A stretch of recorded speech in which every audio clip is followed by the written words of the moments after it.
Drug regulatory authority of Pakistan ने sterile water for injection के batch को गैर मयारी करार दिया है और अथॉरिटी ने मुतालिका इंजेक्शन के इस्तेमाल से गुरेज की हिदायत जारी की हैं। मजीद जानते हैं डॉन न्यूज़ के नुमाइंदे ताहिर शिरानी से। ताहिर, बताइएगा क्या तफसीलात हैं आपके पास?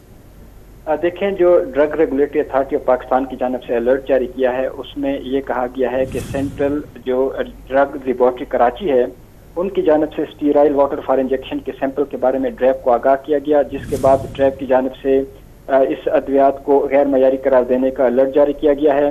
ड्रैब ने कंपनी के फौरी तौर पर गैर मयारी अद्वियात मार्केट से उठाने की हिदायत की है। ड्रैब के मुताबिक sterile water for injection batch number B677 को गैर मयारी करार दिया गया है। तमाम फार्मासिस्ट और केमिस्ट इस बैच के अद्वियात की फरामी फौरी तौर पर रोकने का कहा गया है, जबकि रह जाने वाले स्टॉक को फौरी तौर पर कंपनियों को वापस करने की भी हिदायत जारी की गई हैं।